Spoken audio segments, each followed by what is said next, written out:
Eccoci qui ragazzi, benvenuti in questo nuovo video. Io sono Daniele e faccio l'apicoltore. Allora, qui adesso stiamo facendo i controlli di marzo, vediamo i consumi. Adesso le famiglie sono partite, le giornate si sono allungate e hanno cominciato anche a raccogliere esternamente del polline e del nettare, quindi dobbiamo stare attenti adesso che la situazione all'interno sia sufficiente per continuare a far espandere i nostri alveari. Quindi allora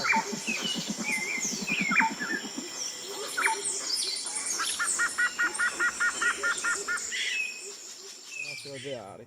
Quindi allora qua andiamo a aprire questa famiglia che è su 5.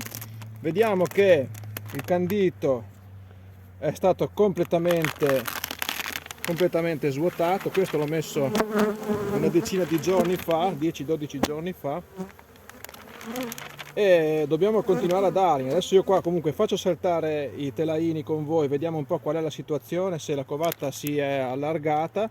Vediamo che su 5 la popolazione è buona, li coprono benissimo tutti, quindi vediamo se la regina ha cominciato a covare in maniera più larga.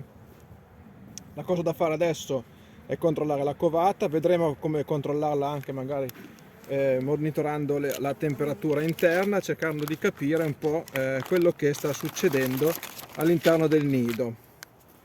Allora procediamo velocemente. Adesso oggi ci sono 12 gradi, non c'è vento, quindi cominciamo a fare questi controlli perché le famiglie consumano parecchio in questo periodo qua, quindi appena abbiamo la possibilità bisogna aprirle. Allora qui abbiamo già 2 sponde che verranno molto utili quando è tempo di stimolare, quindi fra un paio di settimane cominceremo a stimolare. Le api è normale che siano un po' arrabbiate adesso perché non c'è un gran volo, quindi sono tutte all'interno del nido. Mettiamo un po' di fumo così ci danno una calmata e vediamo cosa c'è rimasto. Vediamo un po'. Allora, qua c'è una sponda ma è leggera, di qua non c'è niente, qua c'è appena una corona, stanno portando dentro del nettare e come avevo detto cominciano a tirare dentro un po' di nettare anche. Abbiamo della veronica e della falsa ortica adesso che sta aiutando un po' le nostre api. Andiamo avanti, questa qua è un po' più pesante, quindi la corona qui è un po' più sostenuta rispetto all'altra. Qui c'è della covata fresca, adesso non so se si vede perché bisogna guardare a controluce, però qui c'è già un bel anello di covata freschissima, segno che la regina già sta covando anche sul lato di sponda. Attenzione, vediamo come si sviluppa la situazione rispetto a 2 settimane fa che avevamo 2 telaini con 2 roselline così di covata. Questo è un altro telaio con una bella corona di miele pesante. Ecco, qui c'è la covata, vedete che ci sono già delle api giovani, quelle pelose sono le api giovani che sono nate da poco e vuol dire che già abbiamo fatto già il secondo e il terzo giro di covata qui. Anche qui un altro bel favo di covata, la covata è bella compatta, è bella estesa e si sta comportando bene, devo dire di sì. Allora, qua le patologie sembra che non ce ne siano, non vedo segni di nosema, non vedo strisciate dentro il nido, la covata è compatta, non è bucherellata, quindi andiamo bene, la popolazione è buona. Questa qua sarà una famiglia che dobbiamo aspettare adesso a dargli dello stimolo liquido. Guardate che covata che c'è qua, qui c'è una bellissima covata, anche a me è bella estesa, prende già mezzo favo. Allora, non vedo la regina, non ho guardato la regina dove possa essere, adesso la cerchiamo.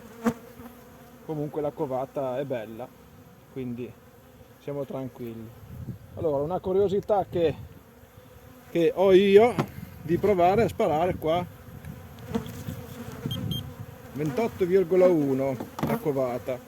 Non è una temperatura, diciamo così, spinta, non è ottimale, però sappiamo che il nido si aggira sui 30 gradi. Ecco, se avessimo avuto una famiglia che spingeva bene, che cominciava a raccogliere, che cominciava a spingere per allargare sul serio la covata, avremmo trovato sicuramente temperature superiori ai 30 gradi. Questo è un bel test che potete fare anche voi. Qui abbiamo del polline e del nettare, ce n'è in quantità, quindi mi sento tranquillo, però io il panetto di candito proteico qua io lo do comunque, perché non è che ha un bel quadrato di sponde a disposizione più il nettare che stanno portando dentro adesso, quindi io glielo do perché non so come possa girarsi il tempo in questo periodo qua, di conseguenza voglio stare tranquillo. Ormai la covata è partita, quindi la proteina gli serve per alimentare la covata, e qui gli do il candito proteico, quello che gli do di solito, la pipasta. Non gli do il candito, quello che ho in test, che mi hanno dato della Binectar, perché quel candito lì della Binectar voglio darlo invece alle famiglie che sono un po' più indietro, per vedere se veramente dà quella spinta che promettono. Quindi il mio test sarà su 10 famiglie scarse e voglio vedere queste 10 famiglie dove le porterà questo prodotto, così avrò la certezza se consigliarvelo o meno. Quindi su questa famiglia qua, che va bene ed è in linea con il periodo e è una bella famigliola su 5, non glielo do, continuo col candito normale che ho sempre fatto, col metodo che ho sempre fatto. Eccola qua, la regina è qua, sta covando, quindi qua chiudiamo, mettiamo il panetto di candito e il lavoro è fatto. Allora, ripeto, queste spondine qua saranno molto utili per la stimolazione quando sarà il momento di stimolare gli alveari, e poi vi farò vedere tutta la tecnica di mano in mano che va avanti la stagione, farò vedere quello che faccio io e quello che consiglio di fare. Dopo ognuno a casa sua fa quello che vuole. La popolazione vedete che è ottima, c'è una bella popolazione di api qua. Dopo di sera sicuramente si stringono.